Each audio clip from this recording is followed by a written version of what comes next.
A는 재기발랄하고 영리한 아이였습니다. 그러나 유치원에 다닐 때부터 줄곧 넌 왜 말을 안 듣니? 왜 조심을 안 해? 몇 번이나 말을 했는데 왜 대답이 없어? 라는 지적을 받았고 급기야는 바보 아니야? 라는 비난까지 듣게 됐습니다. 이런 일들이 반복되다 보니 A의 재기발랄함은 점점 사라져가고 대신 나는 말을 안 듣는 나쁜 아이, 나는 아무것도 못하는 아이라는 부정적인 자아상이 커지고 있었습니다. 초등학교 6학년 B는 5분이면 끝날 숙제를 1시간씩 질질 끕니다.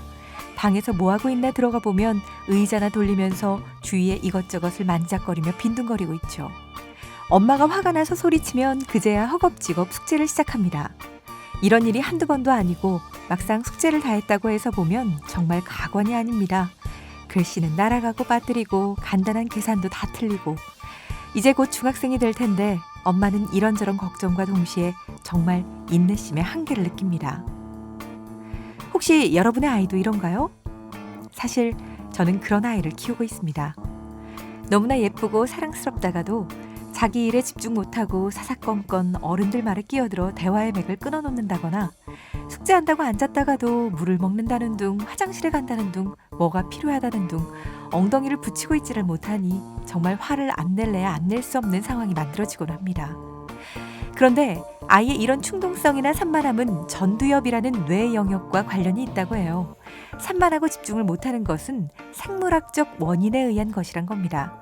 결국 아이 입장에서는 안 하는 것이 아니라 못하는 것이죠.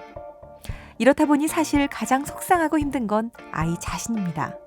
이런 아이의 마음도 모르고 일부러 그런다, 더 혼나봐야 정신을 차린다며 꼬짓는 것은 아이에게 이중고를 안기는 격이 됩니다. 하지만 부모 입장은 또 어떨까요? 부모 역시 뭔가를 지도하고 훈육했을 때 아이의 행동에 변화가 있거나 성장하는 모습이 느껴지면 부모의 역할에 자신감이 생기겠지만 아무리 노력해봐도 별 효과가 없다면 화가 나는 동시에 부모 역할에 점점 자신감이 떨어지고 우울감을 느끼기도 합니다.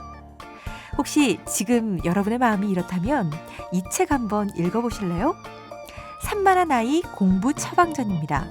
읽은 지는 좀 됐지만 요즘 제 마음이 힘들어해서 다시 찾아 읽어봤습니다. 지금부터 차근차근 정리해드릴게요. 먼저 산만한 아이의 3가지 유형을 나눠보면 가만히 앉아있지 못하고 계속 움직이거나 반복해서 뛰거나 과격하게 움직이고 위험한 놀이를 즐겨 자주 다치는 과잉 행동 아이, 무엇을 하든 집중 상태를 꾸준히 유지하지 못하거나 다른 사람이 말할 때 경청하지 못하고 다른 자극을 받으면 관심이 쉽게 전환돼 할 일을 제대로 마무리하지 못하는 부주의형 아이, 그리고 앞에 두 유형이 혼합돼 나타나는 혼합형 아이로 구분 지을 수 있습니다. 이렇게 주의가 산만한 아이를 키울 때 아이의 행동 지적보다 먼저 해야 할 것은 마음을 다독여 공감해 주는 것입니다. 공감의 3박자는 머리로 이해하기, 마음으로 받아들이기, 이것을 말로 표현하기, 이렇게 3가지인데요. 예를 들어 산만한 아이는 소근육 발달이 더딘 경향이 있어서 글씨를 엉망으로 쓰는 경우가 많습니다. 그래서 글씨가 왜 이 모양이야? 다시 써! 라고 혼내는 경우가 비일비재하죠. 이렇게 혼낸 뒤 아이가 순간 글씨를 잘 쓸 때도 있어서 일부러 대충대충 쓴 거 아니야? 라고 생각할 수도 있겠지만 실상은 글씨를 잘 쓰기 위해 정말 최선을 다한 것입니다. 하지만 글씨를 쓸 때마다 매번 이렇게 최선을 다할 수는 없겠죠.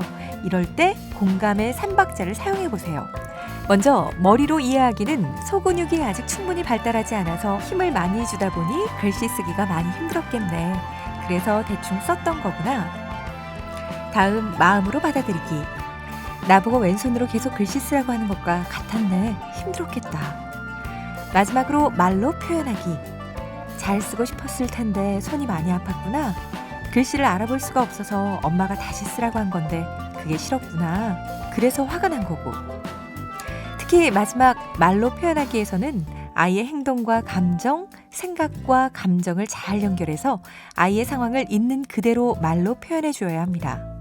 만일 엄마가 화낼까봐 아이가 눈치를 본다면 엄마가 혼낼까봐 걱정돼서 그런 거지?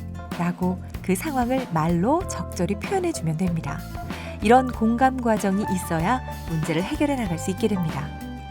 하지만 그래도 산만한 아이를 보면 부모는 점점 엄격하게 아이를 대하고 결국 분노가 폭발하게 되는데요. 산만한 아이를 키울 때는 기본 전제를 다시 생각해야 합니다. 정신만 차리면 잘하는데 안 하는 것이 아니라 집중이 안 되는 것을 해내려고 매우 노력한 것이라고 말이죠. 산만한 아이를 대응하기 전 알아야 할 기본 지침은 아이가 혼날 만한 상황에 빠지지 않도록 최대한 환경을 조정해 주는 것이 필요합니다. 아이가 집중해서 책도 읽고 공부도 하게 하려면 방을 최대한 단순하게 꾸며주세요. 장난감도 상자 안에 넣어서 눈에 보이지 않게 하고 책장을 아이 의자 뒤편에 놓아서 아이 시야에서 보이지 않게 하는 것도 한 방법이 됩니다. 또 산만한 아이에게 뭔가 지시하거나 훈육할 때는 길게 이야기하면 안 됩니다. 그건 곧 너는 딴 생각 마음껏 해라 라는 것과 다를 바 없습니다. 아이에게 뭔가를 지시하거나 훈육할 때는 장난감 치워라 라고 말하기보다는 이 자동차를 저 상자 안에 넣어 라고 구체적으로 말해야 하고요. 이런 아이들은 작은 외부 자극에도 금세 반응하기 때문에 아이의 눈을 쳐다보면서 이야기해야 다른 곳으로 주의가 전환되지 않습니다. 또 칭찬이나 훈육을 할 일이 있으면 그 즉시 하는 것이 좋고요. 아이가 부적절하게 행동할 때는 박수치기, 어깨 가볍게 두드리기, 잠깐과 같은 간단한 신호로 아이의 주의를 다른 데로 돌리는 것도 중요합니다. 그리고 사소한 문제 행동은 좀 무시해 주세요. 산만한 아이의 모든 행동을 다 지적하려면 하루가 모자랄 겁니다. 행동 하나하나를 지적하다 보면 부모 자녀와의 관계만 악화되고 아이의 자존감은 바닥으로 곤두박질 치게 되죠. 사소한 행동에는 눈 감아주는 센스도 필요합니다. 산만한 아이가 조금이라도 노력하는 모습이나 발전된 행동을 보이면 결과보다는 노력하는 과정에 대해 충분히 격려해 주세요. 어제는 5분 앉아 있었는데 오늘은 10분이나 앉아서 문제집을 풀고 있네? 기특하다 같이 조금이라도 발전된 모습이나 노력하는 태도를 놓치지 말고 칭찬한다면 아이의 산만한 행동이 점차 줄어드는 것을 경험하게 될 것입니다. 사실 이번 책은 어느 것 하나 놓치고 싶지 않은 내용들이라 영상을 두 편으로 나눴습니다. 다음 영상에서는 말이 많고 장황하게 늘어놓는 아이, 충동적이고 과잉 행동하는 아이, 심하게 산만하고 부주의한 아이, 상황 파악을 어려워하는 아이 등에 대한 대응법과 문제 행동을 바로잡는 놀이, 학습력 높이는 놀이 등에 대해 정리해 보겠습니다. 산만한 아이 공부 처방전 1탄은 여기까지입니다. 다음 영상도 기대해 주세요. 지금까지 엄마의 책장이었습니다.